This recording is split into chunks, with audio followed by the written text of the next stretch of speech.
Hey everyone, I'm Brittany Jones-Cooper and welcome back to Build. The Code is a new drama on CBS about the military's brightest minds who tackle the toughest legal challenges facing the U.S. Marine Corps. Luke Mitchell and Anna Wood play attorneys dedicated to serving their country with integrity while often putting aside their personal ideals for the sake of justice. Take a look. Captain Dobbins. I'm sorry about Major Hunt. Thank you. What are you doing here, Maya?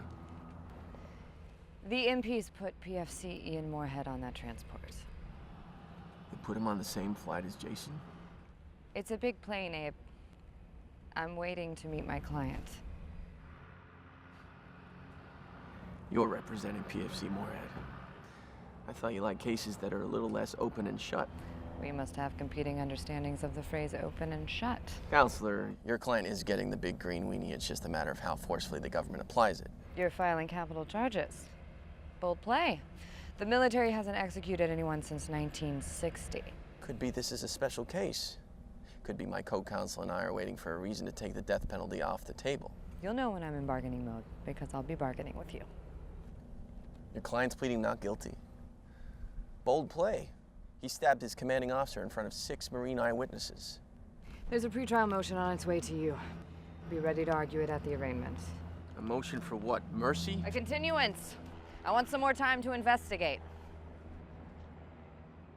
Please help me welcome Anna Wood and Luke Mitchell. Welcome, guys. Hi, thank you. How you doing today? Great, and you? I'm fantastic. I'm really pumped because The Code premieres tonight, right? Yeah, it does. So exciting. I'm sure you guys have put in months of work and been waiting. So what does it feel like that, the day's finally here? It's kind of surreal, really. Yeah, I kind of can't believe it. We just wrapped 3 weeks ago, and I feel like I'm just emerging from the world of The Code and turning back into my normal life self. And so, I can't believe it's upon us already. I can't wait. Yeah, no, I can't wait either. I just flew home as soon as we wrapped, home to Australia, and I've just flown back to promote, this week. So it feels very strange, but I'm very excited. Yeah, it's funny. I thought you were from Jersey or something. I'm joking. That must be a difference that you spend all of this time really in this military world, and I'm sure you kind of get encompassed by it because it really does transport you to a whole different way of thinking, their own legal system. So for you, what was it like when you first got the script? What kind of drew you to The Code? Well, I love that my character is such a strong woman who's functioning very high up in a world that's typically driven by men, and has no qualms about it, doesn't think twice about it. We're all aware of the gender norms and sexism in the workplace, but she just doesn't even consider it for a moment, and she just walks on past it and does her thing. And I love that. I also love the heightened language of it, the extra legalese and the military jargon. I love that challenge. Yeah. And what do we know about Maya? Her backstory, what kind of informs this strong person we see? Maya is from North Carolina like me. It's a little Easter egg that she's from the same town as me. And she's really close with her brother. They are sort of... they both aspire to greatness, and they really pick each other up. Other than that, though, she's really married to her work. She is a super, super career driven. She would sleep at the office if it wasn't weird.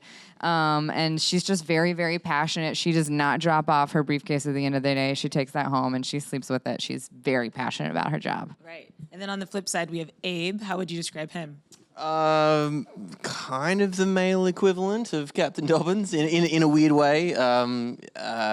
He's a third generation Marine. He fought in combat and got injured, and then had to kind of he wasn't able to fight anymore. So then he had to reassess his life and find a new avenue to explore. And thankfully, he landed on his feet. He went to law school, and he found something that he was actually really good at, and he really excels in. And he was able to. Kind of use that competitiveness that he had and channel it in a completely different way. He's this he's kind of the cocky one of the main group of characters. He's very confident in his own abilities. He knows the rules very well, but therefore knows how to bend them. and yeah, I think he enjoys the camaraderie with his fellow co-workers. Yeah, which is interesting because you play the prosecutor and Maya's the defense attorney. That's right. And so there's this camaraderie, but they're also really competitive because oftentimes it at least seems like that they're going to be going head to head. Yeah, they are competitive. It's less about, I think, being on opposite sides of the courtroom and more just about like they're so driven towards being the best at their job they can be that there's just an inherent healthy competition between them, and they push each other to be better. I am a defense lawyer. He is a prosecutor, but a lot of times in the military judicial system, you're actually working in a weird way together towards justice. It's much more of a team effort than it seems to be in our civilian courts. So a lot of times you do sort of cross party lines, if you will, to help each other out, because what's most important is getting to the truth. And while we do have a bit of an ego, both of us, our characters, they are both willing to put it aside if that means helping make the world a little bit better of a place.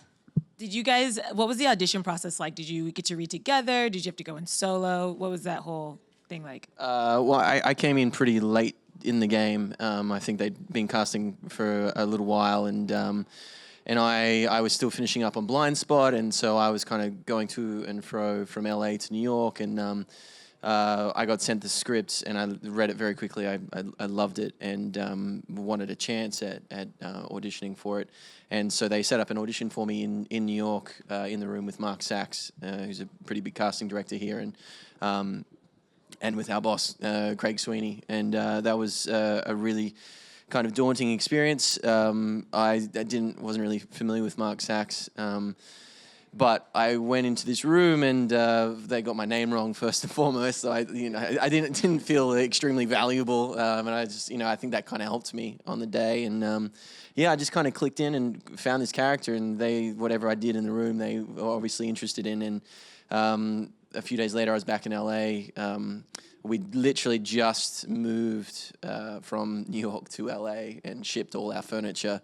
When I got a call saying they wanted to test me for the role, which meant that I had a pretty good chance of getting it and coming back to New York. And then I tested in LA and found out pretty quickly after that. Awesome. And how about you? Did you audition for Maya specifically, or was it kind of more general? I did audition for Maya. I actually knew a lot of people involved. I'd been auditioning for Mark Sachs forever. I met him when I graduated from acting school 11 years ago. And Mark Webb directed my husband in a movie. I'd gone on the European press tour with them. So we'd had some good times over in Europe. Craig I'd never met, and I was not on his radar in any way. But the audition felt really right on my end, and I'm told by Craig that if I was one of the first people that interpreted the lines in the way that he intended, which was just my impulse, but I really clicked with this character and got her very wry sense of humor. I think one thing that I love about the military is they deal with such heavy stuff, and they lose friends in combat, and they deal with war and famine and injustice, and so they have this really interesting way of compartmentalizing with humor. And maybe I do too, I don't know, but I clicked with that. And from there, they gave me one adjustment. I tested the next day, and I booked it that night. And my friend Mark Webb texted me about it because we were already buddies, and it was really cool. That's awesome. That's a cool way to find out. Yeah, it was awesome. Right. And so you mentioned the military world, and I would imagine there's probably a lot of prep that kind of just goes into getting comfortable with the lingo. And I mean, there's so much military lingo and then legal lingo.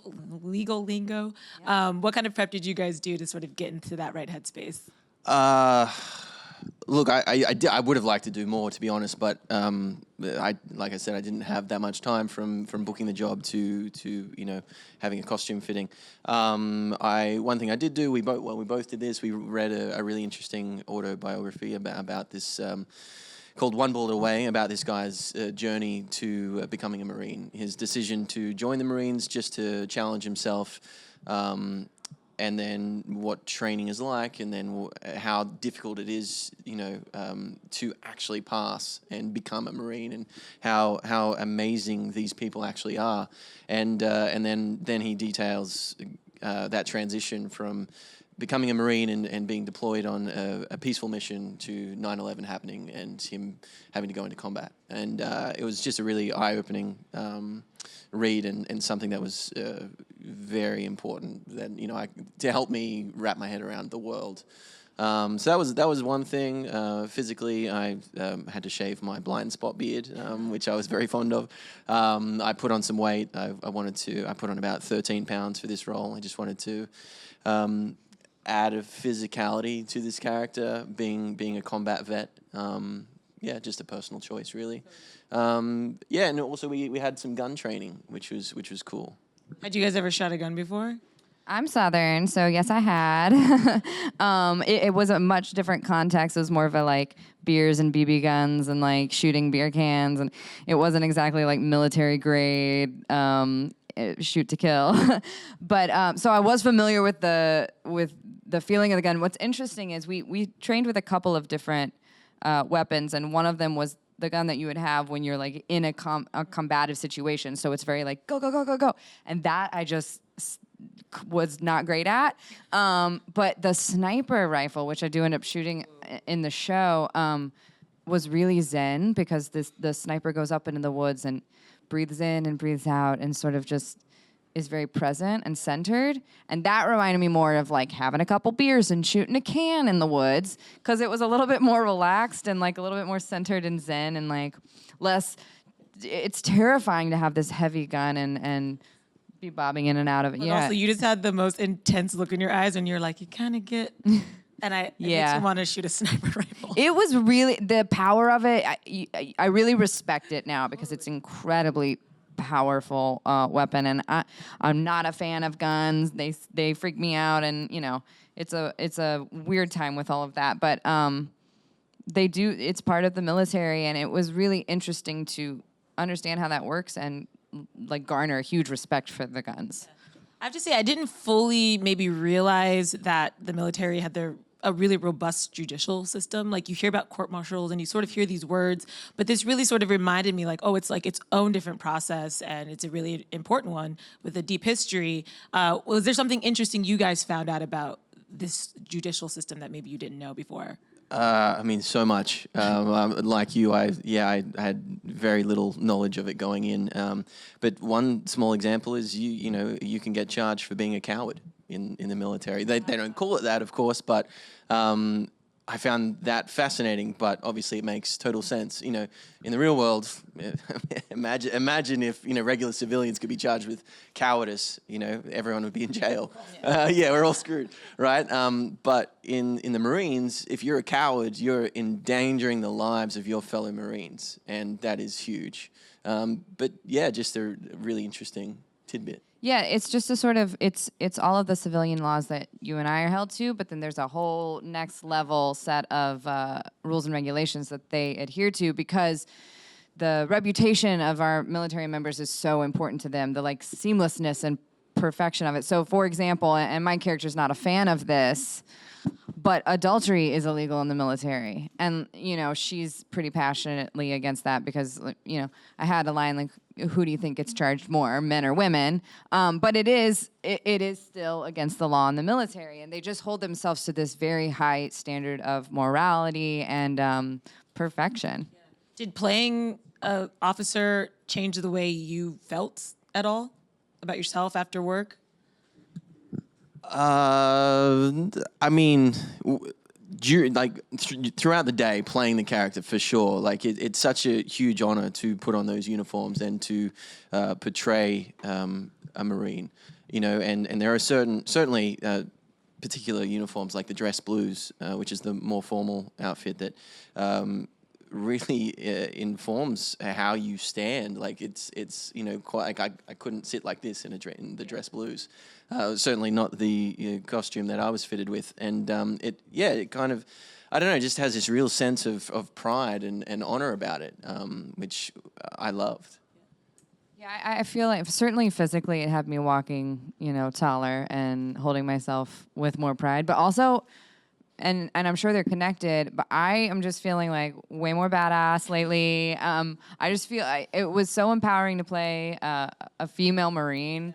I'm like really proud of myself after all of that, and I feel less. I've been working on apologizing less, ladies. You know what I'm talking Thank about. you. Yes. And this has really given me that power. Like I'm not apologizing for taking up my space anymore because this is my space. Thanks. And so she gave me not only like a better physical posture, but a better just approach, I think. And I'm walking with that now. And you do see that in the pilot with her. I mean, it seems like in the very beginning, a very open and shut sort of case, and she really is persistent and has the confidence to question and push. And I think those are things that you definitely would take away after playing her. Yeah, she's down to take a risk Yeah. if it's like means finding out the truth. Absolutely. On that note, the pilot deals with a really serious issue of traumatic brain injuries. Is that going to be a common theme throughout the series where we're sort of dealing with these headlines that we've maybe heard in the military context and really kind of talking about them in an honest way? Absolutely. I think each and every episode we deal with something new and fresh and topical, and it's never open and shut. We're always playing in the gray area, and that's the really interesting part of it. And I think the really important part to bring that to light, to show that to audiences. And I think that a lot of what we do is look at things that, it's a balance between the way that the military values the way it presents itself and its members present themselves, but also we need to start doing better by our soldiers and dealing with mental health and helping them come home and have a smooth transition. So it's like sort of trying to find a combination between honoring the code of the military and also honoring our individual Marines and soldiers. Yeah. And seeing them as fully rounded people. We also are going to see these characters in their home dealing with different things. And there's so much tension between Abe and Maya. I'm just like curious, do we think that will be romantic or will it always be this working competitive? What do you think? Oh, I think you're going to hook up for sure. Well, you'll have to tune in and find out. Yeah. But in all seriousness, they are such peers and they have a lot of respect for each other. I think they care about each other deeply, and that's all I'll say about that. Cool. We'll leave it there. Cool. That's fair. We don't want any spoilers, really. We want to be surprised. Word. I just had to ask. I know our audience does have a question or two before we get out of here. Who do we have first? Hi. I wanted to ask, as actors, do you guys choose to keep the characters separate from who you are, or do you find similarities between which you can use to act on? Great question. I like to keep them as separate as possible, but depending on the day, depending on the scenes, depending on the storyline, sometimes they're very heavy storylines, and you can't help but bring them home, at least a feeling from them. But in general, yeah, I like to have a real sense of Luke and a real sense of Abe, and keep them separate. I'm kind of the opposite. I like to bring as much of myself to a character as I can, and even if she has qualities that I don't feel like are my qualities, I like to find somewhere within me where I can access that. Look, if it's really dark stuff and it's stuff that's going to hinder my, I'm a wife and a mother as well, and those are very important roles to me as well. I would never have any sort of negative impact on that. It is acting, and there is a line I like to keep, but I do like to bring myself to the role as much as I can. Next question. Hi. So I was wondering what attracted you guys most initially to your characters or this project? Because obviously it deals with so many important topics, but I was wondering if there was anything specific that resonated with either of you. First and foremost, it was just a very well-written script. I think that's what drew me in, and then the more time I spent with the script, the more little gems I uncovered about all of our characters. And for that to be such a well-rounded story, for that to be the base of the show, that was incredibly attractive to me. And I just love what a high level of functionality my character is doing in a typically man's world, and that she balances out, personal life with professional life in a really powerful way, and she gets so much done in one day. And I love what a boss she is. It is. It's really fun to watch you two interact in that dynamic. And like I said, I learned something new, which is sort of rare for me these days because I watch so much television. So I really enjoyed The Code, and I know audiences are going to enjoy it tonight. If you guys want to check it out, it premieres tonight at 9/8 Central on CBS. Please put your hands together for Anna Wood and Luke Mitchell. Thanks, guys. Thank you.